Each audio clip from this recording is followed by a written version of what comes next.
ਮੈਂ ਰਾਹਾਂ 'ਤੇ ਨਹੀਂ ਤੁਰਦਾ, ਮੈਂ ਤੁਰਦਾ ਹਾਂ ਤਾਂ ਰਾਹ ਬਣਦੇ ਨੇ। ਯੁੱਗਾਂ ਤੋਂ ਚੱਲੇ ਆਉਂਦੇ ਕਾਫਲੇ ਇਸ ਸੱਚ ਦਾ ਗਵਾਹ ਬਣਦੇ ਨੇ। ਹਮੇਸ਼ਾ ਸੋਚਿਆ ਬਣਨਾ ਤੁਹਾਡੇ ਪਿਆਰ ਦਾ ਪਾਤਰ, ਕਦੇ ਨਾ ਸੋਚਿਆ ਕਿ ਉਹ ਬਣਦੇ ਜਾਂ ਆ ਬਣਦੇ, ਉਹ ਬਣਦੇ ਜਾਂ ਆ ਬਣਦੇ। ਸਤਿ ਸ੍ਰੀ ਅਕਾਲ, ਨਮਸਕਾਰ, ਆਦਾਬ। ਮੈਂ ਹਾਂ ਜੀ ਅਮਨਪ੍ਰੀਤ ਸਿੰਘ ਅਤੇ ਤੁਹਾਡਾ ਸਾਡੇ ਪ੍ਰੋਗਰਾਮ ਦੇ ਵਿੱਚ ਬਹੁਤ ਬਹੁਤ ਸਵਾਗਤ ਹੈ ਜੀ। ਦੇਸ਼ ਦੇ ਵਿੱਚ ਇੱਕ ਚੀਜ਼ ਦਾ ਬੜਾ ਰੌਲਾ ਪਿਆ ਹੋਇਆ ਜੀ, ਨੌਜਵਾਨ ਵਰਗ ਅਕਸਰ ਇਹ ਕਹਿ ਦਿੰਦਾ ਕਿ ਅਸੀਂ ਕਿੱਥੋਂ ਸ਼ੁਰੂਆਤ ਕਰੀਏ। ਇੱਕ ਵੈਲ ਟੂ ਡੂ ਫੈਮਲੀਆਂ, ਬੜੀਆਂ ਅੱਛੇ ਪਰਿਵਾਰਾਂ ਦੇ ਵਿੱਚੋਂ ਉੱਠ ਕੇ ਵੀ ਨੌਜਵਾਨਾਂ ਨੂੰ ਸ਼ੁਰੂਆਤ ਕਰਨੀ ਬੜੀ ਮੁਸ਼ਕਿਲ ਲੱਗਦੀ ਹੈ। ਸਾਨੂੰ ਲੋੜ ਹੈ ਕੁਝ ਅਜਿਹੀਆਂ ਸ਼ਖਸੀਅਤਾਂ ਤੋਂ ਸੇਧ ਲੈਣ ਦੀ ਜਿਨ੍ਹਾਂ ਨੇ ਇੱਕ ਜ਼ਿੰਦਗੀ ਸ਼ੁਰੂ ਕੀਤੀ, ਉਹ ਜ਼ਿੰਦਗੀ ਪੂਰੀ ਤਰ੍ਹਾਂ ਤਹਿਸ ਨਹਿਸ ਹੋ ਗਈ। ਇੱਕ ਹੀ ਜਨਮ ਦੇ ਵਿੱਚ ਉਹਨਾਂ ਦੂਸਰੀ ਜ਼ਿੰਦਗੀ ਸ਼ੁਰੂ ਕੀਤੀ ਔਰ ਅੱਜ ਉਹ ਆਪਣੇ ਜੀਵਨ ਦੀਆਂ ਬੁਲੰਦੀਆਂ 'ਤੇ ਨਹੀਂ। ਅਜਿਹੀ ਸ਼ਖਸੀਅਤ ਦੇ ਨਾਲ ਤੁਹਾਨੂੰ ਮੁਲਾਕਾਤ ਕਰਵਾਉਂਦੇ ਹਾਂ ਜੀ। ਇਸੇ ਦੇ ਤਹਿਤ ਅਸੀਂ ਦਿੱਲੀ ਪਹੁੰਚੇ ਹੋਏ ਹਾਂ, ਦੇਸ਼ ਦੀ ਰਾਜਧਾਨੀ, ਔਰ ਤੁਹਾਡੀ ਮੁਲਾਕਾਤ ਕਰਵਾਉਂਦੇ ਹਾਂ ਬਹੁਤ ਹੀ ਸਤਿਕਾਰਯੋਗ ਸਰਦਾਰ ਪ੍ਰੀਤਮ ਸਿੰਘ ਜੀ ਮਾਣਾ ਸਾਹਿਬ। ਸਤਿ ਸ਼੍ਰੀ ਅਕਾਲ ਜੀ। ਸਤਿ ਸ਼੍ਰੀ ਅਕਾਲ ਜੀ। ਠੀਕ ਠਾਕ ਹੋ ਜੀ? ਬਸ ਇੱਕ ਵਾਹਿਗੁਰੂ ਦੀ ਮਿਹਰ ਹੈ ਅਤੇ ਸਿਹਤਾਂ ਠੀਕ ਰਹਿੰਦੀਆਂ ਜੀ? ਬਹੁਤ ਜੀ, ਬੜੀ ਕਿਰਪਾ ਉਹਦੀ। 80 ਸਾਲ ਉਮਰ ਹੋ ਗਈ ਹੈ, ਇਸ ਤੋਂ ਵਧੀਆ ਹੋਰ ਕੀ ਹੋਣਾ। ਖਾਣਾ ਪੀਣਾ ਮੈਂ ਨੋਰਮਲ ਆਪਣਾ ਕੰਟਰੋਲ ਰੱਖਿਆ ਹੈ। ਸਵੇਰੇ ਮੈਂ ਨਾਸ਼ਤਾ ਕਰਨਾ ਅਤੇ ਸ਼ਾਮ ਨੂੰ 5 ਵਜੇ ਮੈਂ ਰੋਟੀ ਖਾ ਕੇ ਰਾਤ ਨੂੰ ਰੋਟੀ ਨਹੀਂ ਖਾਂਦਾ। ਮਾਣਾ ਸਾਹਿਬ, ਅੱਜ ਤੁਸੀਂ ਜ਼ਿੰਦਗੀ ਦੀ ਹਰ ਚੀਜ਼ ਤੁਹਾਡੇ ਕੋਲ ਹੈ, ਬੜਾ ਤੁਸੀਂ ਅੱਛਾ ਜੀਵਨ ਬਤੀਤ ਕਰ ਰਹੇ ਹੋ ਔਰ ਆਪਣੇ ਜੀਵਨ ਦੇ ਵਿੱਚ ਬੜੀਆਂ ਉਚਾਈਆਂ ਪ੍ਰਾਪਤ ਕੀਤੀਆਂ। ਪਰ ਆਪਾਂ ਸ਼ੁਰੂਆਤ ਕਰਾਂਗੇ ਕਿ ਇਹ ਜਿਹੜਾ ਸਫ਼ਰ ਹੈ, ਇਹਦੀ ਸ਼ੁਰੂਆਤ ਕਿੱਥੋਂ ਹੋਈ? ਥੋੜ੍ਹਾ ਜਿਹਾ ਜਿਹੜਾ ਤੁਹਾਡਾ ਨਾ ਮੁੱਢਲੇ ਜੀਵਨ ਬਾਰੇ ਜਾਣਕਾਰੀ ਦਿਓ। ਇਸ ਤਰ੍ਹਾਂ ਕਿ ਮੈਂ ਖੁਸ਼ਕਿਸਮਤ ਹਾਂ ਕਿ ਮੈਂ ਪਿਤਾ ਜੀ ਕੋਲ ਸੌਂਦਾ ਸੀ ਰੋਜ਼, ਅਤੇ ਉਹ ਮੈਨੂੰ ਆਪਣੀ ਜ਼ਿੰਦਗੀ ਦੇ ਬਾਰੇ ਦੱਸਦੇ ਰਹਿੰਦੇ ਸੀ। ਠੀਕ ਹੈ ਜੀ। ਰਾਤ ਨੂੰ ਉਹਨਾਂ ਕੋਲ ਹੀ ਸੌਂਦਾ ਸੀ ਅਤੇ ਸਵੇਰੇ ਉੱਠ ਕੇ ਉਹ 4 ਵਜੇ ਗੁਰਬਾਣੀ ਦਾ ਪਾਠ ਕਰਦੇ ਸੀ। ਠੀਕ ਹੈ ਜੀ। ਅਤੇ ਰਾਤੀ ਮੈਨੂੰ ਆਪਣੀ ਕਹਾਣੀਆਂ ਸੁਣਾਉਂਦੇ ਸੀ ਉਹ। ਅੱਛਾ ਜੀ। ਅਤੇ ਇੱਕ ਦਿਨ ਉਹਨਾਂ ਮੈਨੂੰ ਦੱਸਿਆ ਕਿ ਉਹ ਇੰਨੀ ਗੁਰਬਤ ਸੀ ਉਹਨਾਂ ਦੇ ਖਾਨਦਾਨ ਵਿੱਚ। ਠੀਕ ਹੈ ਜੀ। ਇੰਨੀ ਗੁਰਬਤ ਸੀ ਕਿ ਉਹ ਬਿਆਨ ਕਰਨ ਲੱਗਿਆ ਉਹਨਾਂ ਦੇ ਅੱਥਰੂ ਆ ਗਏ। ਅੱਛਾ ਜੀ। ਕਹਿੰਦੇ ਨੇ ਕਿ ਮੇਰੇ ਫਾਦਰ ਯਾਨੀ ਕਿ ਮੇਰੇ ਦਾਦਾ ਜੀ ਦਾ ਜਦੋਂ ਵਿਆਹ ਹੋਇਆ ਤਾਂ ਉਹਨਾਂ ਕੋਲ ਘੋੜੀ ਵਾਸਤੇ 1 ਰੁਪਇਆ, ਘੋੜੀ ਦੇ ਕਿਰਾਇਆ ਦੇਣ ਵਾਸਤੇ 1 ਰੁਪਇਆ ਨਹੀਂ ਸੀ। ਠੀਕ ਹੈ ਜੀ। ਅਤੇ ਕਿਸੇ ਮਿੱਤਰ ਨੇ ਫਿਰ ਘੋੜੀ ਦਿੱਤੀ ਅਤੇ ਉਹਨੇ ਕਿਹਾ ਚਲੋ ਲੈ ਜਾ, ਮੇਰੇ ਵੱਲੋਂ ਗਿਫਟ ਹੈ ਅਤੇ ਘੋੜੀ ਲੈ ਜਾ, ਅਤੇ ਕੋਈ ਕਿਰਾਇਆ ਦੇਣ ਦੀ ਲੋੜ ਨਹੀਂ। ਅਤੇ ਘੋੜੀ 'ਤੇ ਉਹ ਬਹਿਣ ਵਾਲੇ ਹੀ ਸਨ ਕਿ ਸਾਡੇ ਪੜਦਾਦਾ ਜੀ ਸ਼੍ਰੀ ਰਾਮ ਚੰਦ ਜੀ, ਉਹ ਜਿਹੜੇ 80 ਸਾਲ ਦੇ ਸੀ, 75 ਸਾਲ ਦੇ ਸੀ, ਉਹ ਥੋੜ੍ਹੇ ਜਿਹੇ ਬਿਮਾਰ ਚੱਲ ਰਹੇ ਸੀ। ਕਹਿੰਦੇ ਨੇ ਬਰਾਤੇ ਤਾਂ ਮੈਂ ਵੀ ਜਾਣਾ ਹੈ। ਠੀਕ ਹੈ ਜੀ। ਅਤੇ ਬਜਾਏ ਪਿਤਾ ਜੀ ਦੇ, ਬਜਾਏ ਸਾਡੇ ਦਾਦਾ ਜੀ ਦੇ, ਉਹ ਫਿਰ ਸਾਡੇ ਪੜਦਾਦਾ ਜੀ ਘੋੜੀ ਉੱਤੇ ਬੈਠ ਕੇ ਦੁਲਹਨ ਦੇ ਘਰ, ਦਾਦੀ ਦੇ ਘਰ ਸਾਡੀ ਦੇ ਵਿਆਹਣ ਗਏ। ਇਹ ਗੱਲਾਂ ਸਾਰੀਆਂ ਜਿਹੜੀਆਂ ਨੇ ਸਾਡੇ ਪਿਤਾ ਜੀ ਨੂੰ ਸਾਡੀ ਦਾਦੀ ਜੀ ਨੇ ਦੱਸੀਆਂ। ਠੀਕ ਹੈ ਜੀ। ਹਾਂਜੀ। ਅਤੇ ਪਿਤਾ ਜੀ ਦਾ ਨਾਮ ਜੀ ਅਤੇ ਤੁਹਾਡਾ ਜਨਮ ਸਥਾਨ? ਮੇਰੇ ਦਾਦਾ ਜੀ ਦਾ ਨਾਂ ਸਰਦਾਰ ਹਾਕਮ ਸਿੰਘ ਸੀ ਅਤੇ ਮੇਰੇ ਦਾਦੀ ਜੀ ਦਾ ਨਾਂ ਸ਼੍ਰੀਮਤੀ ਲక్ష్ਮੀ ਦੇਵੀ, ਉਹ ਲਾਂਬਾ ਫੈਮਿਲੀ ਵਿੱਚੋਂ ਸੀ। ਅਸੀਂ ਮਾਣਾ ਫੈਮਿਲੀ ਹਾਂ। ਠੀਕ ਹੈ ਜੀ। ਅਤੇ ਮੇਰਾ ਨਾਮ ਪ੍ਰੀਤਮ ਸਿੰਘ ਮਾਣਾ ਹੈਗਾ ਅਤੇ ਮੇਰੇ ਪਿਤਾ ਜੀ ਨਾਮ ਸਰਦਾਰ ਸੰਤ ਸਿੰਘ। ਅਤੇ ਮੈਂ ਇਹ ਵੀ ਸੁਣਨ ਦੇ ਵਿੱਚ ਆਇਆ ਕਿ ਜਿਹੜਾ ਤੁਹਾਡਾ ਜਨਮ ਦੇ ਜਿਹੜੇ ਸਾਲ ਨੇ ਉਹ ਮੁਲਕ ਦੀ ਤਕਸੀਮ ਤੋਂ ਪਹਿਲੇ ਦੇ ਹੈ ਜੀ? ਹਾਂਜੀ। ਅਸਲ 'ਚ ਮੇਰੇ ਦਾਦਾ ਜੀ ਦਾ ਵਿਆਹ ਜਿਹੜਾ ਜਿਸ ਤਰ੍ਹਾਂ ਕਿ ਮੇਰੀ ਦਾਦੀ ਜੀ ਨੇ ਕਲੀਅਰ ਕਰਨਾ ਜ਼ਰੂਰੀ ਹੈ ਕਿ ਮੇਰੀ ਦਾਦੀ ਜੀ ਨੇ ਦੱਸਿਆ, ਸਾਡੇ ਪਿਤਾ ਜੀ ਨੂੰ ਦੱਸਦੇ ਸਨ, ਤਾਂ ਉਹਨਾਂ ਅੱਗੇ ਮੈਨੂੰ ਪਾਸ ਔਨ ਕੀਤਾ ਕਿ 1893 ਵਿੱਚ ਮੇਰੇ ਦਾਦਾ ਜੀ ਦਾ ਵਿਆਹ ਹੋਇਆ ਅਤੇ 1898 ਵਿੱਚ ਮੇਰੇ ਪਿਤਾ ਜੀ ਦਾ ਜਨਮ ਹੋਇਆ। ਅਤੇ ਵਾਹਿਗੁਰੂ ਦਾ ਪਾਣਾ ਕੱਲੇ ਆਵੇ ਨਾਨਕਾ ਸੱਦੇ ਉੱਠੇ ਜਾਏ, 1901 ਵਿੱਚ ਉਹ ਅਕਾਲ ਚਲਾਣਾ ਕਰ ਗਏ ਅਤੇ ਮੇਰੇ ਪਿਤਾ ਜੀ ਉਦੋਂ 3 ਸਾਲ ਦੇ ਸਨ। ਠੀਕ ਹੈ ਜੀ। ਘਰ ਵਿੱਚ ਖਾਣ ਨੂੰ ਕੁਛ ਨਹੀਂ ਸੀ, ਬਿਲਕੁਲ। ਅੱਛਾ ਜੀ। ਬਿਲਕੁਲ ਖਾਲੀ ਸੀ, ਬਿਲਕੁਲ ਕੁਛ ਨਹੀਂ ਸੀ। ਅਤੇ ਪਤਾ ਨਹੀਂ ਸਾਡੀ ਦਾਦੀ ਜੀ ਨੂੰ ਫਿਕਰ ਸਤਾਉਣ ਲੱਗ ਗਈ ਕਿ ਹੁਣ ਬਣੇਗਾ ਕੀ। ਉਦੋਂ ਪਿਤਾ ਜੀ 3.5 ਸਾਲ ਦੇ ਸਨ ਅਤੇ ਕਿਸੇ ਤਰ੍ਹਾਂ ਉਹਨਾਂ ਨੇ ਉਸ ਤੋਂ ਬਾਅਦ 1901 ਵਿੱਚ ਉਹ ਪੂਰੇ ਹੋ ਗਏ। ਉਸ ਤੋਂ ਪਹਿਲੇ ਦਾਦਾ ਜੀ ਦਾ 1893 ਵਿਆਹ ਹੋਇਆ ਸੀ, ਤੇ 1894 'ਚ ਸਾਡੇ ਪੜਦਾਦਾ ਜੀ ਪੂਰੇ ਹੋ ਗਏ ਸਨ। ਉਹਨਾਂ ਦੇ ਫੁੱਲ ਉਹਨਾਂ 80 ਰੱਖ ਦਿੱਤੀਆਂ ਸਨ ਇੱਕ ਪਾਸੇ। ਫਿਰ 1901 ਵਿੱਚ ਸਾਡੇ ਦਾਦਾ ਜੀ ਦੀਆਂ 80 ਵੀ ਹੋ ਗਈਆਂ, ਹੁਣ 2 ਹੋ ਗਏ। ਅਤੇ ਫਿਰ ਸਾਡੀ ਦਾਦੀ ਜੀ ਨੇ ਘਰੋਂ ਖੇਸ ਵਗੈਰਾ ਵੇਚ ਕੇ ਅਤੇ ਸਮਾਨ ਵੇਚ ਕੇ ਇੱਧਰੋਂ ਉੱਧਰੋਂ ਫੜ ਕੇ ਅਤੇ ਉਹ ਫੁੱਲ ਜਿਹੜੇ ਨਾ ਆਪਣੇ ਦੇਵਰ ਸ਼੍ਰੀ ਮੁਸੱਦੀ ਲਾਲ ਜੀ ਯਾਨੀ ਮੇਰੇ ਪਿਤਾ ਜੀ ਦੇ ਚਾਚਾ ਜੀ ਨੂੰ ਫੁੱਲ ਲੈ ਕੇ ਅਤੇ ਹਰਿਦੁਆਰ ਭੇਜਿਆ। ਠੀਕ ਹੈ ਜੀ। ਉਹਨਾਂ ਕੋਲ ਇੰਨੇ ਪੈਸੇ ਵੀ ਨਹੀਂ ਸੀ ਕਿ ਉਹ ਟ੍ਰੇਨ ਮਲਕਵਾਲ ਤੋਂ ਪਕੜ ਸਕਦੇ। ਉਹ ਲਾਹੌਰ ਤੱਕ 200 ਕਿਲੋਮੀਟਰ ਪੈਦਲ ਆਏ। ਉੱਥੋਂ ਉਹਨਾਂ ਨੇ ਟ੍ਰੇਨ ਪਕੜੀ ਕਿਉਂਕਿ ਕਿਰਾਇਆ ਨਹੀਂ ਸੀ ਕੋਲ। ਉਹ ਫਿਰ ਹਰਿਦੁਆਰ ਪਹੁੰਚੇ। ਇਹ ਸਭ ਕੁਝ ਦਰਜ ਹੈ ਪੰਡਿਆਂ ਦੀ ਕਿਤਾਬਾਂ ਵਿੱਚ ਉੱਥੇ ਹਰਿਦੁਆਰ ਵਿੱਚ। ਫਿਰ ਤਾਂ ਜਿਹੜਾ ਤੁਹਾਡਾ ਪਿੰਡ ਸੀਗਾ ਜੀ, ਉਹ ਕਿਹੜਾ, ਜਿਹੜਾ ਤੁਹਾਡਾ ਬਰਥ ਸਥਾਨ ਹੈ ਜਨਮ? ਮੇਰੇ ਪਿਤਾ ਜੀ ਦਾ ਬਰਥ ਸਥਾਨ ਜਿਹੜਾ ਪੁੱਟਾ, ਜ਼ਿਲ੍ਹਾ ਗੁਜਰਾਤ। ਅੱਜ ਕੱਲ੍ਹ ਉਹ ਜ਼ਿਲ੍ਹਾ ਮੰਡੀ ਬਹਾਉਲਦੀਨ ਵਿੱਚ ਹੈ, ਤਹਿਸੀਲ ਫਾਲੀਆ ਵਿੱਚ। ਉੱਥੋਂ ਦੇ ਸਨ ਚਨਾਬ ਦੇ ਕਿਨਾਰੇ ਉੱਚਾ ਪਿੰਡ ਸੀ, ਬੜੀ ਗੁਰਬਤ ਸੀ, ਆਬਾਸ਼ੀ ਹੈ ਨਹੀਂ ਸੀ, ਅਤੇ ਜਿਨਸਾਂ ਦੀਆਂ ਕੀਮਤਾਂ ਵੀ ਘੱਟ ਸਨ, ਇਸ ਵਾਸਤੇ ਗੁਰਬਤ ਬਹੁਤ ਜ਼ਿਆਦਾ ਸੀ। ਅਤੇ ਜਿਹੜਾ ਤੁਸੀਂ ਦੱਸਿਆ, ਕਿਉਂਕਿ ਹੁਣ ਉਹ ਏਰੀਆ ਮੌਜੂਦਾ ਪਾਕਿਸਤਾਨ ਦੇ ਵਿੱਚ ਆ ਗਿਆ, ਕੋਈ 1-2 ਨੇੜੇ ਦੇ ਕੋਈ ਮਸ਼ਹੂਰ ਸ਼ਹਿਰ ਤੁਸੀਂ ਦੱਸ ਸਕਦੇ ਹੋ? ਤੁਹਾਡੇ ਪਿੰਡ ਦੇ ਨੇੜੇ ਕਿਹੜੇ ਪੈਂਦੇ ਸੀ? ਮੇਰੇ ਪਿੰਡ ਦੇ ਨੇੜੇ ਤੇ ਕਾਦਰਾਬਾਦ ਸੀ। ਅੱਛਾ, ਕਾਦਰਾਬਾਦ ਹੈ, ਹਾਫਸਾਬਾਦ ਹੈ। ਹਾਂਜੀ। ਅਤੇ ਮੰਡੀ ਬਹਾਉਲਦੀਨ ਵੀ ਨੇੜੇ ਹੀ ਸੀ, ਬਹੁਤ ਜ਼ਿਆਦਾ ਦੂਰ ਨਹੀਂ ਸੀ। ਮਲਕਵਾਲ ਸੀ, ਗੋਜਰਾ ਸੀ, ਇਹ ਸਾਰੇ ਆਸ-ਪਾਸ ਸੀ। ਲਾਹੌਰ, ਕਸੂਰ, ਇਹ ਕਿੰਨੀ ਦੂਰ ਪੈ ਜਾਂਦੀ ਸੀ? ਇਹ ਤਕਰੀਬਨ 200 ਕਿਲੋਮੀਟਰ ਸੀ, ਮਤਲਬ ਦੂਰ ਸੀ ਤੁਹਾਡੇ ਤੋਂ। ਹਾਂਜੀ। ਨਨਕਾਣਾ ਸਾਹਿਬ ਤੋਂ ਹੁੰਦੇ ਹੋਏ ਉਹ ਲਾਹੌਰ ਮਤਲਬ ਫਿਰ ਪੈਦਲ ਹੋ ਗਏ, ਅਤੇ ਲਾਹੌਰ ਤੋਂ ਉਹਨਾਂ ਨੇ ਟ੍ਰੇਨ ਪਕੜੀ। ਠੀਕ ਜੀ, ਠੀਕ। ਫੁੱਲ ਪ੍ਰਵਾਨ ਵਾਸਤੇ। ਜਿਹੜਾ ਫਿਰ ਤੁਹਾਡੇ ਬਚਪਨ ਦਾ ਦਿਨ ਹੋਣੇ, ਉਹਦੇ ਵਿੱਚ ਤਾਂ ਬੜੇ ਮੁਸਲਮਾਨ ਬੱਚੇ ਤੁਹਾਡੇ ਮਿੱਤਰ ਹੋਣੇ। ਹਾਂ, ਉਸ ਤੋਂ ਬਾਅਦ ਫਿਰ ਮੈਂ ਵਿਚਕਾਰ ਗੱਲ ਛੱਡ ਗਿਆ ਕਿ ਫਿਰ ਉਹ ਡੋਮੈਸਟਿਕ ਸਰਵੈਂਟ ਦੇ ਤੌਰ 'ਤੇ ਉਹਨਾਂ ਨੇ 7 ਸਾਲ ਵਿੱਚ ਸਾਡੇ ਪਿਤਾ ਜੀ ਨੇ ਨੌਕਰੀ ਕੀਤੀ, ਅਤੇ ਉੱਥੇ ਉਹ ਫਿਰ ਉਹ ਮਾਰ ਕੁਟਾਈ ਉਹ ਜ਼ਿਆਦਾ ਕਰਦੇ ਸਨ ਜਿਹੜੇ ਮਾਲਕ ਸਨ। ਉਸ ਤੋਂ ਬਾਅਦ ਉਹਨਾਂ ਨੇ 1921 ਵਿੱਚ ਫਿਰ ਉਹ ਸ਼ਿਫਟ ਕਰ ਗਏ ਇੱਧਰ ਰੁਕਣ ਮਲਕਵਾਲ ਦੇ ਨਾਲ। ਉਹਨਾਂ ਦਾ ਭੂਆ ਦਾ ਲੜਕਾ ਬਿਜ਼ਨਸ ਵਿੱਚ, ਉਹਨਾਂ ਨੇ ਭੂਆ ਦੇ ਲੜਕੇ ਨੇ ਨਾਲ ਮਿਲਾ ਲਿਆ। ਠੀਕ ਹੈ ਜੀ। ਅਤੇ 1930 ਵਿੱਚ ਸਾਡੇ ਦਾਦਾ ਜੀ ਦਾ, ਸਾਡੇ ਪਿਤਾ ਜੀ ਦਾ ਵਿਆਹ ਹੋਇਆ, ਅਤੇ ਮੈਂ 24/9/1938 ਨੂੰ ਪੈਦਾ ਹੋਇਆ। 1939 ਤੱਕ ਸਭ ਕੁਝ ਠੀਕ ਚੱਲਦਾ ਰਿਹਾ, ਲੇਕਿਨ ਉਸ ਤੋਂ ਬਾਅਦ ਡਿਫਰੈਂਸਿਸ ਹੋਣ ਕਰਕੇ ਉਹਨਾਂ ਦੇ ਭੂਆ ਦੇ ਲੜਕੇ ਨੇ ਉਹਨਾਂ ਨੂੰ ਉੱਥੋਂ ਕੰਮ 'ਚੋਂ ਕੱਢ ਦਿੱਤਾ, ਅਤੇ ਪਿਤਾ ਜੀ ਨੇ ਆਪਣਾ ਬਿਜ਼ਨਸ ਚਾਲੂ ਕਰ ਲਿਆ, ਅਤੇ ਉਹ ਬੜਾ ਫੁੱਲਿਆ ਅਤੇ ਦੁਕਾਨਾਂ ਭਰੀਆਂ ਛੱਡ ਕੇ ਅਸੀਂ ਪਾਕਿਸਤਾਨ ਆਏ। ਠੀਕ ਹੈ। ਜਿਹੜਾ ਪ੍ਰੀਤਮ ਸਿੰਘ ਜੀ, ਇਹ ਦੱਸੋ ਕਿ ਵੰਡ ਤੋਂ ਪਹਿਲਾਂ, ਅਸੀਂ ਪਹਿਲਾਂ ਵੀ 1-2 ਬਜ਼ੁਰਗਾਂ ਨਾਲ ਗੱਲਬਾਤ ਕੀਤੀ ਜਿਨ੍ਹਾਂ ਨੇ ਉਹ ਦੌਰ ਵੇਖਿਆ, ਉਹ ਦੱਸਦੇ ਆ ਕਿ ਬੜਾ ਅਮਨ ਪਿਆਰ ਸੀ ਲੋਕਾਂ 'ਚ ਪਹਿਲਾਂ।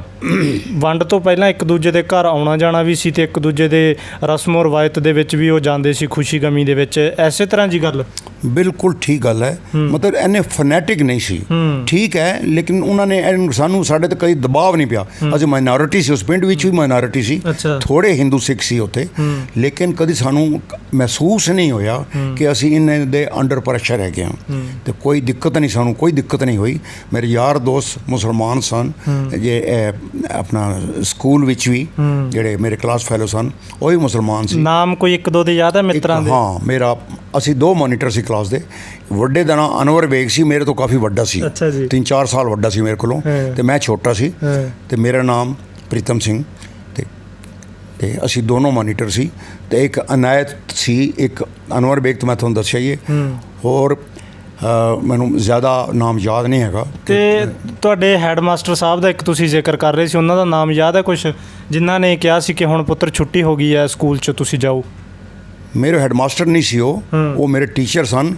ਉਹਨਾਂ ਦਾ ਨਾਂ ਗੁਲਾਮ ਅਲੀ ਸੀ, ਅਤੇ ਉਹ ਇੱਕ ਮੁਸੱਲੀ ਸੀ। ਅੱਛਾ ਜੀ। ਉਹ ਸਾਨੂੰ ਪੜ੍ਹਾਉਂਦੇ ਸੀ। ਉਹਨੇ ਸਾਨੂੰ ਬੁਲਾ ਕੇ ਕਿਹਾ ਸੀ ਕਿ ਜਾ ਕਾਕਾ, 1947 ਦੀ ਗੱਲ ਹੈ, ਮਈ ਵਿੱਚ। ਅੱਛਾ ਜੀ। ਕਿ ਉਹਨਾਂ ਨੇ ਕਿਹਾ ਜਾਓ, ਛੁੱਟੀ ਕਰ ਜਾਓ।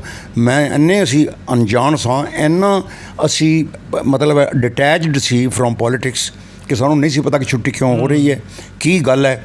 ਬੈਕਗਰਾਊਂਡ ਇਹ ਸੀ ਕਿ ਉਦੋਂ ਇਹ ਸ਼ੁਰੂਆਤ ਹੋ ਚੁੱਕੀ ਸੀ ਰੌਲੇ ਦੀ। ਉਦੋਂ ਉਹ ਮੁੰਡੇ ਕਹਿੰਦੇ ਸਨ ਅਸੀਂ ਪਾਕਿਸਤਾਨ ਬਣੇਗਾ, ਮੁਸਲਮਾਨ ਮੁੰਡੇ ਕਹਿੰਦੇ ਸੀ, ਅਤੇ ਮੈਂ ਕਹਿੰਦਾ ਸੀ ਅਸੀਂ ਖਾਲਿਸਤਾਨ ਲਾਂਗੇ ਜੇ ਤੁਸੀਂ ਪਾਕਿਸਤਾਨ ਲਾਓਗੇ ਤੇ ਖਾਲਿਸਤਾਨ ਕਿ ਹਿੰਦੁਸਤਾਨ ਜੀ? ਖਾਲਿਸਤਾਨ। ਅੱਛਾ, ਖਾਲਿਸਤਾਨ। ਹਾਂਜੀ, ਉਹ ਮਤਲਬ ਚੜਾਵਾ ਟਿੱਪਾ ਜਿਸ ਤਰ੍ਹਾਂ ਹੁੰਦਾ ਨਾ, ਉਹਨਾਂ ਪਾਕਿਸਤਾਨ ਕਿਹਾ, ਅਸੀਂ ਖਾਲਿਸਤਾਨ ਕਿਹਾ। ਤਾਂ ਬਚਪਨ ਹੈ, ਠੀਕ ਹੈ ਜੀ। ਸਾਡੇ ਮੂੰਹ ਖਾਲਿਸਤਾਨ ਹੀ ਨਿਕਲਿਆ, ਅਸੀਂ ਖਾਲਿਸਤਾਨ ਲਾਂਗੇ। ਅੱਛਾ ਜੀ। ਹਾਂਜੀ। ਔਰ ਵਾਕਈ ਉਹ ਜਿਹੜਾ ਤੁਸੀਂ ਗੱਲ ਕਰ ਰਹੇ ਹੋ, ਹੁਣ ਤਾਂ ਇੱਕ ਪ੍ਰੋਪਰ ਮੰਗ ਹੀ ਚੱਲ ਪਈ ਹੈ। ਉਦੋਂ ਇਹ ਲਫ਼ਜ਼ ਸੀ ਹਾਂ। ਖਾਲਿਸਤਾਨ, ਇਹ ਮੇਰੇ ਮੂੰਹ ਤੇ ਵੀ ਸੀ, ਅਸੀਂ ਖਾਲਿਸਤਾਨ ਮੰਗਾਂਗੇ ਜੇ ਤੁਸੀਂ ਪਾਕਿਸਤਾਨ ਮੰਗੋਗੇ। ਤੇ ਇਹ ਸਮਝ ਲਓਗੇ ਇੱਕ ਮਤਲਬ ਜਵਾਬ ਸੀ, ਉਹਨਾਂ ਦੀ ਗੱਲ ਦਾ ਜਵਾਬ ਸੀ। ਹਾਂ, ਮਤਲਬ ਪਰ ਮੈਨੂੰ ਇਹਦਾ ਰਿਪਰਕਸ਼ਨ ਨਹੀਂ ਸੀ ਪਤਾ ਇਹਦਾ ਕਿ ਪਾਕਿਸਤਾਨ ਦਾ ਕੀ ਰਿਪਰਕਸ਼ਨ ਹੈ ਤੇ ਖਾਲਿਸਤਾਨ ਦਾ ਕੀ ਰਿਪਰਕਸ਼ਨ ਹੈ। ਆ ਇੱਕ ਬਹੁਤ ਵੱਡੀ ਗੱਲ ਜਿਹੜੀ ਵੀਡੀਓ ਦੇ ਵਿੱਚ ਸਾਹਮਣੇ ਆਈ ਹੈ ਜੀ, ਕਿਉਂਕਿ ਅੱਜ ਇੱਕ ਇਸ ਤਰ੍ਹਾਂ ਦਾ ਮੁੱਦਾ ਬਣ ਗਿਆ, ਖਾਸ ਕਰ ਪੰਜਾਬ ਦੇ ਵਿੱਚ, ਔਰ ਖਾਸ ਕਰ ਜਿਹੜੇ ਪੰਜਾਬੀ ਕੈਨੇਡਾ ਵਰਗੇ ਮੁਲਕਾਂ 'ਚ ਰਹਿੰਦੇ ਆ। ਕੁਝ ਲੋਕ ਕਹਿੰਦੇ ਆ ਜੀ ਇਹ ਤੁਸੀਂ ਨਵੀਂ ਕੋਈ ਗੱਲ ਕੱਢ ਲਿਆਏ ਹੋ, ਪਰ ਪ੍ਰੀਤਮ ਸਿੰਘ ਜੀ ਨੇ ਦੱਸਿਆ ਕਿ 47 ਦੇ ਜਿਹੜੇ ਵਰ੍ਹੇ ਸੀ ਉਦੋਂ ਵੀ ਇਹ ਸ਼ਬਦ ਜਿਹੜਾ ਹੋਂਦ ਦੇ ਵਿੱਚ ਸੀਗਾ। ਤੇ ਪਿੰਡ ਦੀ ਤੁਹਾਡੀ ਕੁੱਲ ਕਿੰਨੀ ਆਬਾਦੀ ਹੋਏਗੀ ਜੀ, ਜਿਹੜਾ ਤੁਹਾਡਾ ਜੱਦੀ ਪਿੰਡ ਹੈ? ਜੱਦੀ ਪਿੰਡ ਪੁੱਟਾ ਨੌ ਜਾਂ ਰੁਕਣ? ਨਹੀਂ, ਪੁੱਟਾ ਜੀ, ਪੁੱਟਾ ਨੌ ਦੀ ਹੋਏਗੀ ਆਬਾਦੀ 2000 ਹੋਏਗੀ। ਤੇ 2000 ਉਹ 'ਚੋਂ ਹਿੰਦੂ ਸਿੱਖ ਪਰਿਵਾਰ ਕਿੰਨੇ ਸੀ? ਕੋਈ ਹਿੰਦੂ ਸਿੱਖ ਪਰਿਵਾਰ 50-50 ਸੀ। ਅੱਛਾ। ਮਤਲਬ ਤਕਰੀਬਨ 1000 ਦੇ ਕਰੀਬ ਹਿੰਦੂ ਸਿੱਖ ਸੀ ਤੇ 1000 ਦੇ ਕਰੀਬ ਮੁਸਲਮਾਨ ਸੀ। ਪਿੰਡ 'ਚ ਮੰਦਿਰ, ਕੋਈ ਗੁਰਦੁਆਰਾ ਸਾਹਿਬ ਸੀ, ਮੰਦਿਰ ਨਹੀਂ ਸੀ। ਤੇ ਘਰ ਲੋਕਾਂ ਦੇ ਕੱਚੇ? ਘਰ ਕੱਚੇ ਸੀ, ਲੇਕਿਨ ਅਸੀਂ ਸੌਖੇ ਹੋ ਗਏ ਸੀ ਤੇ ਅਸੀਂ ਹੁਣ 1946 ਵਿੱਚ ਪੱਕਾ ਮਕਾਨ ਅਸੀਂ ਬਣਾ ਲਿਆ ਸੀ। ਬਾਕੀ ਜਿਹੜੇ ਸਾਡੇ ਬਾਕੀ ਹੋਰ ਮਾਣੇ ਸਨ, ਉਹਨਾਂ ਸਭ ਦੇ ਕੱਚੇ ਮਕਾਨ ਸੀ। ਤੇ ਇਹ ਕੋਈ ਯਾਦ ਹੈ ਵੀ ਜਿਹੜੀਆਂ ਮੁਸਲਮਾਨ ਪਰਿਵਾਰ ਸੀ, ਕਿਹੜੀਆਂ ਕੌਮਾਂ ਆਬਾਦ ਸੀ? ਕਿਉਂਕਿ ਕਈ ਉਹਨਾਂ 'ਚ ਕੌਮਾਂ ਹੁੰਦੀਆਂ, ਮਲਕ, ਤੇਲੀ, ਜਾਂ ਕੋਈ ਯਾਦ ਹੋਵੇ? ਬਹੁਤ ਜ਼ਿਆਦਾ ਯਾਦ ਨਹੀਂ ਹੈਗਾ, ਮੈਂ ਛੋਟਾ ਸੀ ਤੇ ਯਾਦ ਨਹੀਂ ਹੈਗਾ। ਹਿੰਦੂ ਸਿੱਖਾਂ ਦੇ ਕਿਹੜੇ ਘਰਾਣੇ ਆਬਾਦ ਸੀ? ਅਸੀਂ ਮਾਣੇ ਦੇ ਬਾਰੇ ਜ਼ਿਆਦਾ ਜਾਣਦੇ ਹਾਂ। ਜਾਂ ਛਤਵਾਲ ਸਨ ਇੱਥੇ ਰੁਕਣ ਵਿੱਚ, ਛਤਵਾਲ ਸਨ, ਮਾਣੇ ਸਨ, ਲਾਂਬੇ ਸਨ, ਸੁਨਿਆਰੇ ਵੀ ਸੀ ਤੇ ਪਰਾੜੇ ਵੀ ਸੀ। ਪਰਾੜਾ ਵੀ ਇੱਕ ਸਰਨੇਮ ਹੈ ਖੱਤਰੀਆਂ ਵਿੱਚ। ਠੀਕ ਹੈ ਜੀ। ਉਹ ਵੀ ਰੁਕਣ ਦੀ ਗੱਲ ਕਰ ਰਿਹਾ ਮੈਂ। ਠੀਕ ਹੈ ਜੀ। ਇਹ ਰੁਕਣ ਵਿੱਚ ਸੀ। ਠੀਕ ਹੈ। ਅੱਛਾ, ਜਿਹੜਾ ਤੁਸੀਂ ਦੱਸਿਆ ਕਿ ਜਿਹੜਾ ਪੁੱਟਾ ਪਿੰਡ ਹੈ, ਇਹਨੂੰ ਪੁੱਟਾ ਮਾਣਿਆਂ ਦਾ ਵੀ ਕਿਹਾ ਜਾਂਦਾ ਸੀ? ਪੁੱਟਾ ਮਾਣਿਆਂ ਦਾ ਹੀ ਕਿਹਾ ਜਾਂਦਾ ਸੀ। ਅੱਛਾ ਜੀ। ਅੱਜ ਕੱਲ ਉਹਦਾ ਨਾਮ ਪੁੱਟਾ ਨੌ ਹੋ ਗਿਆ। ਪੁੱਟਾ ਨੌ, NAU ਨੌ। ਤੇ ਹੁਣ ਨੌ ਮੀਨਸ ਨਿਊ। ਤੇ ਮੌਜੂਦਾ ਤਹਿਸੀਲ ਉਹਦੀ ਤੇ ਜ਼ਿਲ੍ਹਾ ਕਿਹੜਾ ਜੀ? ਹੁਣ ਜ਼ਿਲ੍ਹਾ ਮੰਡੀ ਬਾਲਦੀ ਨੇ, ਤਹਿਸੀਲ ਉਹਦੀ ਫਾਲੀਆ। ਤਹਿਸੀਲ ਫਾਲੀਆ। ਠੀਕ ਹੈ ਜੀ। ਅੱਛਾ, ਫਿਰ ਜਦ ਖਬਰ ਸੁਣੀ ਕਿ ਤਕਸੀਮ ਮੁਲਕ ਹੋਣਾ ਤੇ ਵੀ ਜਾਣਾ ਪੈਣਾ, ਤੇ ਉਹ ਕਿਵੇਂ ਤੁਸੀਂ ਖਬਰ ਸੁਣੀ? ਮਤਲਬ ਕਿੱਥੋਂ ਪਤਾ ਲੱਗਿਆ ਤੁਹਾਨੂੰ ਕਿ ਹੁਣ ਜਾਣਾ ਪੈਣਾ? ਪਰਿਵਾਰ 'ਚ ਕੀ ਮਾਹੌਲ ਬਣ ਗਿਆ? ਮੈਂ ਤੇ ਬਹੁਤ ਛੋਟਾ ਸੀ, ਲੇਕਿਨ ਇੱਕਦਮ ਹੀ 10 ਅਗਸਤ ਦੇ ਨੇੜੇ ਤੇੜੇ ਲੁੱਟਮਾਰ ਸ਼ੁਰੂ ਹੋ ਗਈ। ਸਾਡੀਆਂ ਦੁਕਾਨਾਂ ਭਰੀਆਂ, ਦੁਕਾਨਾਂ ਤੋੜ ਦਿੱਤੀਆਂ ਗਈਆਂ, ਸਭ ਕੁਝ ਲੁੱਟ ਕੇ ਲੈ ਗਏ ਰਾਤੋਂ ਰਾਤ। ਅਸੀਂ ਮਤਲਬ ਬੱਚੇ ਅਸੀਂ ਰੁਲਦੇ ਫਿਰਦੇ ਇੱਧਰ ਉੱਧਰ ਧੱਕੇ ਖਾ ਰਹੇ ਹਾਂ। ਸਾਡੇ ਪਿਤਾ ਜੀ ਪਤਾ ਨਹੀਂ ਕਿੱਧਰ ਲੁੱਕੇ ਛਿਪੇ ਸਾਰੇ, ਕੋਈ ਪਤਾ ਨਹੀਂ, ਕੋਈ ਸੁਰਤ ਨਹੀਂ। ਲੇਕਿਨ ਬੱਚੇ ਸਾਂ, ਸਾਡੇ ਤੋਂ ਜ਼ਿਆਦਾ ਸਾਡੇ ਦਿਮਾਗ 'ਤੇ ਇਸ ਚੀਜ਼ ਦਾ ਕੋਈ ਅਸਰ ਨਹੀਂ ਹੋਇਆ। ਲੇਕਿਨ ਅਖੀਰ ਵਿੱਚ ਅਲਟੀਮੇਟਲੀ 12-13 ਅਗਸਤ ਨੂੰ ਮੁਸਲਮਾਨਾਂ ਵੱਲੋਂ ਇੱਕ ਸ਼ਰਤ ਰੱਖੀ ਗਈ, ਇੱਥੇ ਤੁਸੀਂ ਤਾਂ ਰਹਿ ਸਕਦੇ ਹੋ ਜਾਂ ਮੁਸਲਮਾਨ ਬਣੋ ਤੇ ਜਾਂ ਤੁਹਾਡਾ ਕਤਲ ਹੋਏਗਾ। ਅੱਛਾ ਜੀ। ਤੇ ਇਸ ਬੈਕਗਰਾਊਂਡ ਵਿੱਚ 13 ਅਗਸਤ ਨੂੰ ਉੱਥੇ ਗੁਰਦੁਆਰਾ ਸੀ ਇੱਕ, ਸਾਰੇ ਹਿੰਦੂ ਤੇ ਸਿੱਖ ਸਾਰੇ ਇੱਕੋ ਹੀ ਸਨ। ਹਿੰਦੂ ਸਿੱਖ ਕੋਈ ਹੈ ਨਹੀਂ ਸੀ ਅਲੱਗ। ਇਹ ਕਿਹੜੇ ਪਿੰਡ ਦੀ ਗੱਲ ਹੈ ਜੀ? ਇਹ ਰੁਕਣ ਦੀ ਗੱਲ ਹੈ। ਪੁੱਟਾ ਇੱਕ ਪਾਸੇ ਰਹਿ ਗਿਆ। ਠੀਕ ਹੈ ਜੀ। ਪੁੱਟਾ ਤੇ it was N unknown place for me, ਕਿਉਂਕਿ ਮੈਂ ਜੰਮਿਆ ਵੀ ਇੱਥੇ ਰੁਕਣ ਹੀ ਸਾਂ। ਅੱਛਾ, ਰੁਕਣ। ਪੁੱਟਾ ਤਾਂ ਜਿਹੜੀ ਸੀ ਮੇਰੀ ਥੋੜ੍ਹਾ ਜਿਹਾ ਨੇਟਿਵ ਪਲੇਸ ਆਫ ਮਾਈ ਐਨਸੈਸਟਰਸ ਸੀ। ਠੀਕ ਹੈ ਜੀ। ਪੁੱਟਾ ਮੇਰੇ ਵਾਸਤੇ ਸਟ੍ਰੇਂਜਰ ਜਗ੍ਹਾ ਸੀ। ਤੇ ਇੱਥੇ ਫਿਰ 13 ਅਗਸਤ ਨੂੰ ਇੱਥੇ ਗੁਰਦੁਆਰੇ ਵਿੱਚ ਇਕੱਠ ਹੋਇਆ ਸਾਰਿਆਂ ਦਾ, ਤੇ ਸਾਰਿਆਂ ਨੇ ਸਲਾਹ ਕੀਤੀ ਕਿ ਅਸੀਂ ਮਾਰ ਕੇ ਆਪਣੇ ਬੱਚਿਆਂ ਨੂੰ ਕਤਲ ਕਰਕੇ ਤੇ ਅਸੀਂ ਤੇ ਆਪ ਅਸੀਂ ਖੁਦਕੁਸ਼ੀ ਕਰਕੇ ਖੂਹ ਵਿੱਚ ਸੁੱਟ ਦਿਆਂਗੇ, ਲੇਕਿਨ ਮੁਸਲਮਾਨ ਨਹੀਂ ਬਣਾਂਗੇ ਅਸੀਂ। ਅੱਛਾ, ਬੱਚਿਆਂ ਨੂੰ ਉਹ ਕਹਿੰਦੇ ਅਸੀਂ ਖੂਹ 'ਚ ਸੁੱਟ ਦਿਆਂਗੇ? ਹਾਂ, ਨਹੀਂ, ਮਾਰ ਕੇ ਉਹਨਾਂ ਨੂੰ ਤੇ ਆਪ ਅਸੀਂ ਖੂਹ ਵਿੱਚ ਛਾਲ ਮਾਰ ਜਾਵਾਂਗੇ ਇਹਨਾਂ ਨੂੰ ਕਤਲ ਕਰਕੇ। ਤੇ ਸਾਰਾ ਦਿਨ ਸਵੇਰੇ ਤੋਂ ਲੈ ਕੇ 10 ਵਜੇ ਤੋਂ ਲੈ ਕੇ ਤੇ 2 ਵਜੇ ਤੱਕ ਬਸ ਅੰਦਰ ਜੈਕਾਰੇ ਹੀ ਬੋਲੇ ਜਾਂਦੇ ਰਹੇ। ਗੁਰੂ ਗ੍ਰੰਥ ਸਾਹਿਬ ਦੇ ਆਸ-ਪਾਸ ਬੋਲੇ ਸੋ ਨਿਹਾਲ, ਤਲਵਾਰ ਮੋਢੇ 'ਤੇ ਰੱਖ ਕੇ, ਤੇ ਸਾਰੇ ਪਰੇਸ਼ਾਨ ਸਨ, ਘਬਰਾਏ ਹੋਏ ਸਨ। ਲੇਕਿਨ ਜਿਹੜੀ ਬਾਹਰ ਇੱਕ ਸਰਦਾਰਨੀ ਮੇਰੇ ਕੋਲ ਬੈਠੀ ਸੀ, ਉਹਦੇ 4 ਪੁੱਤਰ ਸਨ ਸਰਦਾਰ, ਉਹ ਬੜੀ ਕਾਹਲੀ ਸੀ। ਉਹ ਕਹਿੰਦੀ ਸੀ ਕਾਰਵਾਈ ਤੁਸੀਂ ਸ਼ੁਰੂ ਕਿਉਂ ਨਹੀਂ ਕਰ ਰਹੇ? ਤੇ ਉਹਨੇ ਇੱਕ ਦੋ ਵਾਰੀ ਮਿੱਟੀ ਦਾ ਤੇਲ ਪਾਇਆ ਆਪਣੇ ਉੱਤੇ, ਲੇਕਿਨ ਮਾਚਿਸ ਨਹੀਂ ਜਲੀ।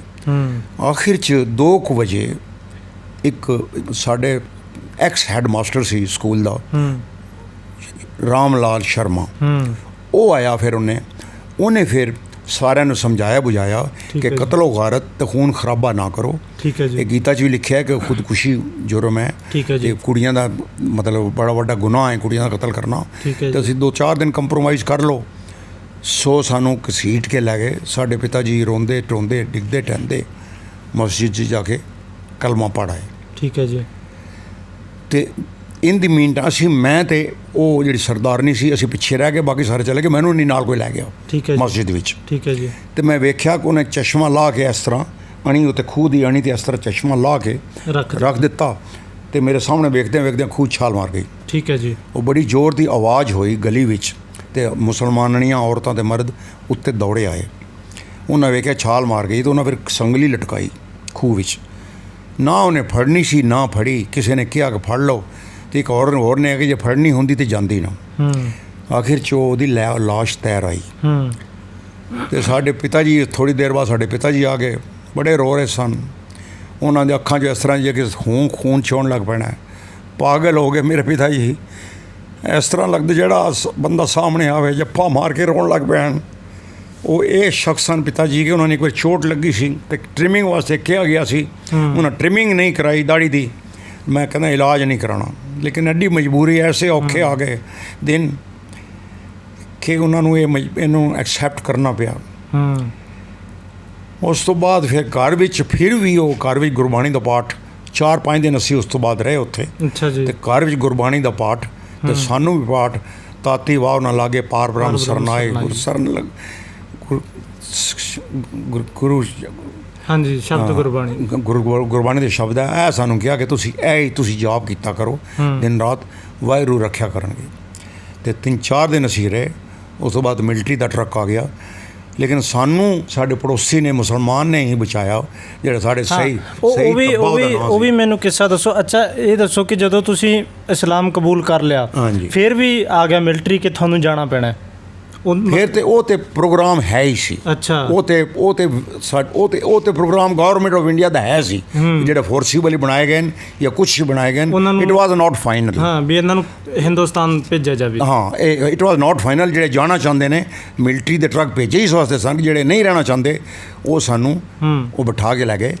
ਤੇ ਸਾਡੇ ਪੜੋਸ ਦੀ ਜਿਹੜੀ ਬੜੀ ਖੁਸ਼ ਹੋਈ ਜਿਸ ਵਕਤ ਅਸੀਂ ਇਸਲਾਮ ਕਬੂਲ ਕੀਤਾ, ਉਹਦੀ ਬੀਵੀ ਸਹੀ ਤੱਬੇ ਸੀ ਤੇ ਸਾਡੇ ਘਰ ਆ ਗਈ। ਅਸੀਂ ਉਹਨਾਂ ਦੇ ਹੱਥ ਲੱਗਿਆ ਆ, ਰੋਟੀ ਨਹੀਂ ਸਿਖਾਉਂਦੇ ਕਦੀ। ਅੱਛਾ। ਲੇਕਿਨ ਤੰਦੂਰ ਤਾਣ ਆ ਗਈ ਸਾਡੇ ਘਰ ਤੋਂ ਉਹਨੂੰ ਗੁੱਤੋਂ ਫਾੜ ਕੇ ਘਰ ਲੈ ਗਿਆ ਕਿ ਰੱਬ ਦੇ ਮਾਰੇ ਵੈਸੇ ਨੇ ਤੂੰ ਉਹਨਾਂ ਨੂੰ ਕਿਉਂ ਪਰੇਸ਼ਾਨ ਕਰ। ਇਹ ਤੁਹਾਡਾ ਪੜੋਸੀ ਮੁਸਲਮਾਨ ਸੀ? ਹਾਂ ਮੁਸਲਮਾਨ ਸੀ। ਕੀ ਪੂਰਾ ਨਾਮ ਕੀ ਹੈ ਇਹਦਾ ਜੀ? ਸਈਦ ਤੱਬਾ। ਠੀਕ ਹੈ ਜੀ। ਹਾਂ। ਅੱਛਾ। ਤੇ ਉਹ ਬੜਾ ਹੈਲਪਫੁਲ ਸੀ। ਉਹਨੂੰ ਗੁੱਤ ਫਾੜ ਕੇ ਤੇ ਥੱਪੜ ਮਾਰ ਕੇ ਘਰ ਲੈ ਗਿਆ ਕਿ ਇਹਨਾਂ ਨੂੰ ਨਾ ਸਤਾ, ਕਿ ਮੈਨੂੰ ਪਤਾ ਕਿ ਮੁਸਲਮਾਨ ਦਿਲੋਂ ਨਹੀਂ ਹੋਏ ਤੇ ਇਸ ਵਾਸਤੇ ਤੰਗ ਨਾ ਕਰ। ਉਹ ਫਿਰ ਚਲੀ ਗਈ। ਫਿਰ 4 ਦਿਨ ਬਾਅਦ ਮਿਲਟਰੀ ਦਾ ਟਰੱਕ ਆ ਗਿਆ ਤੇ ਅਸੀਂ ਚੜ੍ਹਨ ਲੱਗੇ ਤੇ ਲੋਕ ਸਾਰੇ ਮੁਸਲਮਾਨ, ਬੜੇ ਮੁਸਲਮਾਨ ਸਾਨੂੰ ਛਵੀਆਂ ਤੇ ਕੁਹਾੜੀਆਂ ਲੈ ਕੇ ਸਾਨੂੰ ਮਾਰਨ ਦੌੜੇ, ਲੇਕਿਨ ਇਸ ਸਹੀ ਦੱਬੇ ਨੇ ਸਾਨੂੰ ਬਲਮ ਅੱਗੇ ਲੱਗ ਕੇ ਬਚਾਇਆ ਤੇ ਸਾਨੂੰ ਟਰੱਕ 'ਚ ਬਿਠਾਤਾ ਤੇ ਸਾਨੂੰ ਮੰਡੀ ਬਹਾਉਲਦੀਨ ਇੱਕ ਕਾਟਨ ਮਿਲ ਵਿੱਚ ਉਤਾਰ ਦਿੱਤਾ ਗਿਆ। ਮਤਲਬ ਇੱਕ ਸੱਚੇ ਮੁਸਲਮਾਨ ਦੀ ਉਸ ਬੰਦੇ ਨੇ ਮਿਸਾਲ ਪੇਸ਼ ਕੀਤੀ ਤੇ ਸਾਡੇ ਪਿਤਾ ਜੀ ਨੇ ਉਹਨੂੰ ਮਤਲਬ ਨਿਕਲਦੀ ਵਾਰੀ ਉਹਨੂੰ ਸਾਰਾ ਸਟੋਰ ਜਿਹੜਾ ਘਰ ਵਿੱਚ ਸਟੋਰ ਪਿਆ ਸੀ ਦੁਕਾਨ ਦਾ ਉਹਦੇ ਹਵਾਲੇ ਕਰ ਗਏ ਕਿ ਅਸੀਂ ਤੇ ਜਾ ਹੀ ਰਹੇ ਹਾਂ ਤੇ ਤੂੰ ਫਟਾਫਟ ਸੰਭਾਲ ਲੈ। ਉਹਨੇ ਫਿਰ ਸ਼ਾਮ ਨੂੰ ਸੰਭਾਲਿਆ ਨਹੀਂ ਸੰਭਾਲਿਆ ਸਾਨੂੰ ਨਹੀਂ ਪਤਾ ਤੇ ਅਸੀਂ ਆ ਗਏ। ਅੱਛਾ। ਫਿਰ ਇਹ ਵੀ ਮੈਨੂੰ ਸੁਣਨ ਦੇ ਵਿੱਚ ਆਇਆ ਕਿਉਂਕਿ ਮੈਂ ਕੁਝ ਦਿਨਾਂ ਤੋਂ ਜਦੋਂ ਤੁਹਾਡੇ ਨਾਲ ਮੁਲਾਕਾਤ ਕਰਨੀ ਸੀ ਕਿ ਜਦੋਂ ਤੁਸੀਂ ਟਰੱਕ ਦੇ ਵਿੱਚ ਚੜ੍ਹੇ ਹੋ ਕਿ ਉਸ ਵਕਤ ਜਿਹੜੀ ਮਿਲਟਰੀ ਸੀ ਉਹਨਾਂ ਨੇ ਕੁਝ ਤੁਹਾਡੇ ਤੋਂ ਪੈਸਿਆਂ ਦੀ ਮੰਗ। ਅਸੀਂ ਬੈਠੇ ਹੀ ਸੀ, ਸਹੀ ਤੱਬਾ ਵਗੈਰਾ ਉਹ ਪਿੱਛੇ ਚਲੇ ਗਏ ਤੇ ਸਿਰਫ 10 ਗਜ਼ ਚਲੀ ਟਰੱਕ ਚੱਲਿਆ ਤੇ ਬਲੋਚ ਮਿਲਟਰੀ ਸੀ। ਉਹਨਾਂ ਨੇ ਕਿਹਾ ਜੀ 10-10 ਰੁਪਏ ਸਾਰੇ ਦਿਓ ਤੇ ਕਈ ਵਿਚਾਰੇ ਮਜਬੂਰ ਸਨ। ਕਈਆਂ ਨੇ ਸੋਨਾ ਦਿੱਤਾ, ਕਈਆਂ ਨੇ ਅੰਗੂਠੀਆਂ ਲਗਾ ਕੇ ਦਿੱਤੀਆਂ ਤੇ ਤਾਂ ਉਹ ਮੰਡੀ ਬਹਾਉਲਦੀਨ ਟਰੱਕ ਚੱਲਿਆ। ਉਹਨੇ 10 ਗਜ਼ ਉਸ ਤੋਂ ਬਾਅਦ ਫਿਰ ਸਾਨੂੰ ਮੰਡੀ ਬਹਾਉਲਦੀਨ ਇੱਕ ਕਾਟਨ ਮਿਲ ਵਿੱਚ ਸੁੱਟ ਦਿੱਤਾ ਗਿਆ। ਉੱਥੇ ਨਾ ਰੋਟੀ ਨਾ ਪਾਣੀ ਕੁਛ ਨਹੀਂ ਸੀ ਸਾਡੇ ਕੋਲ, ਭੁੱਖੇ ਅਸੀਂ ਬਿਲਕੁਲ। ਗੁਰਦੁਆਰੇ ਲੰਗਰ ਸੀ, ਉੱਥੋਂ ਇੱਕ ਫੁਲਕਾ ਮਿਲਦਾ ਸੀ। ਉਹਦੇ 'ਤੇ ਪਿਤਾ ਜੀ ਅਗਰ ਬਾਜ਼ਾਰ ਲੈਣ ਜਾਂਦੇ ਸੀ ਆਟਾ ਜਾਂ ਕਣਕ ਤੇ ਮਾਰ ਕੁੱਟ ਖਾ ਕੇ ਆ ਜਾਂਦੇ ਸੀ ਤੇ ਰੇਤ ਨਾਲ ਲੈਂਦੇ ਸੀ ਸੇਕ ਕਰਨ ਵਾਸਤੇ। ਤੇ ਇਸ ਤਰ੍ਹਾਂ ਦੀ ਸਾਡੀ ਜ਼ਿੰਦਗੀ ਜਿਹੜੀ ਹੈ ਨਾ, ਮਹੀਨੇ ਬਾਅਦ ਫਿਰ ਸਾਨੂੰ ਉੱਥੋਂ ਉਹ ਟ੍ਰੇਨ ਮਿਲੀ। ਗੋਰਖਾ ਮਿਲਟਰੀ ਸਾਡੇ ਨਾਲ ਸੀ, ਸਾਡੀ ਸਿਕਿਉਰਿਟੀ ਵਾਸਤੇ ਦੋਨੋਂ ਤਰਫ ਘੋੜਿਆਂ ਉੱਤੇ ਗੋਰਖਾ ਮਿਲਟਰੀ ਸਾਡੀ ਰਕਸ਼ਾ ਕਰ ਰਹੀ ਸੀ। ਗੋਰਖਾ ਮਿਲਟਰੀ, ਠੀਕ ਹੈ ਜੀ। ਉਹਨਾਂ ਨੇ ਨੇੜੇ ਨਹੀਂ ਕਿਸੇ ਨੂੰ ਆਉਣ ਦਿੱਤਾ। ਨਹੀਂ, ਇਹ ਗੋਰਖਾ ਮਿਲਟਰੀ ਹਿੰਦੁਸਤਾਨ ਦੀ ਨਵੇਂ ਨੈਚੁਰਲੀ ਉਹ ਤਾਂ ਫਿਰ ਹਿੰਦੁਸਤਾਨ ਪਾਕਿਸਤਾਨ ਉਸੇ ਲਈ ਜਿਹੜੀ ਵੀ ਮਿਲਟਰੀ ਸੀ, ਕੋਈ ਨਹੀਂ ਸੀ ਕਹਿ ਸਕਦਾ ਤੂੰ ਗੋਰਖਾ ਮਿਲਟਰੀ ਕਿਉਂ ਲਾਈ ਹੈ। ਗੋਰਖਾ ਮਿਲਟਰੀ ਨਹੀਂ, ਮੈਂ ਇਹ ਪੁੱਛ ਰਿਹਾ ਜੀ ਕਿ ਜਿਹੜੀ ਉਹ ਗੋਰਖਾ ਮਿਲਟਰੀ ਸੀ, ਉਹ ਜਿਹੜਾ ਨਵਾਂ ਮੁਲਕ ਪਾਕਿਸਤਾਨ ਬਣ ਗਿਆ, ਉੱਥੋਂ ਹੀ ਲੱਗੀ ਕਿ ਹਿੰਦੁਸਤਾਨ ਦੀ ਹੱਦ ਤੇ ਆ ਕੇ ਚੇਂਜ ਹੋਈ? ਨਹੀਂ, ਉੱਥੋਂ ਹੀ ਸਾਨੂੰ ਲੱਗੀ ਮੰਡੀ ਬਹਾਉਲਦੀਨ ਤੋਂ। ਮੰਡੀ ਬਹਾਉਲਦੀਨ ਤੋਂ ਇਟ ਵਾਸ ਆਲ ਅਲਾਉਡ ਕਿ ਹਿੰਦੂ ਮਿਲਟਰੀ ਹੋਏ। ਉਸ ਵਕਤ ਮਿਲਟਰੀ ਕਾਮਨ ਸੀ ਹਾਲੇ। ਅੱਛਾ, ਮਿਲਟਰੀ ਕਾਮਨ ਸੀ, ਮਿਲਟਰੀ ਹਾਲੇ ਕਾਮਨ ਸੀ, ਮਿਲਟਰੀ ਦੀ ਵੰਡ ਨਹੀਂ ਸੀ ਹੋਈ। ਤੇ ਜਿਹੜੀ ਮਿਲਟਰੀ ਤੁਹਾਨੂੰ ਚਾਹੀਦੀ ਉਹਦੀ ਵੰਡ ਉਹਨੂੰ ਯੂਜ਼ ਕਰ ਲਓ। ਤੇ ਗੋਰਖਾ ਮਿਲਟਰੀ ਖੁਸ਼ਕਿਸਮਤੀ ਨਾਲ ਸਾਨੂੰ ਮਿਲੀ।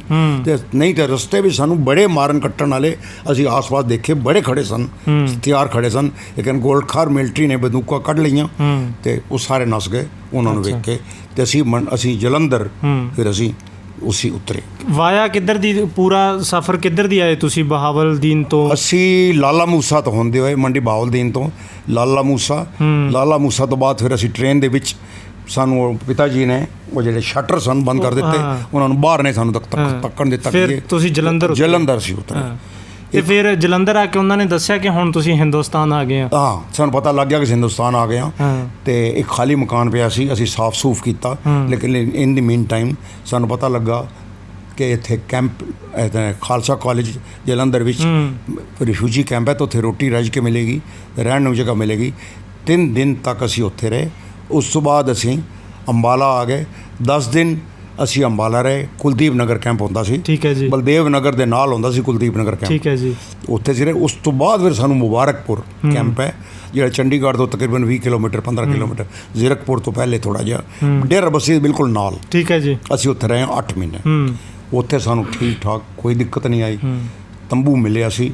ਸਾਡਾ ਐਡਰੈਸ ਸੀ A30 ਕਾਲਕਾ block, lady Trivedi camp, Mubarakpur, Ghaggar station ਦੇ ਨਾਲ।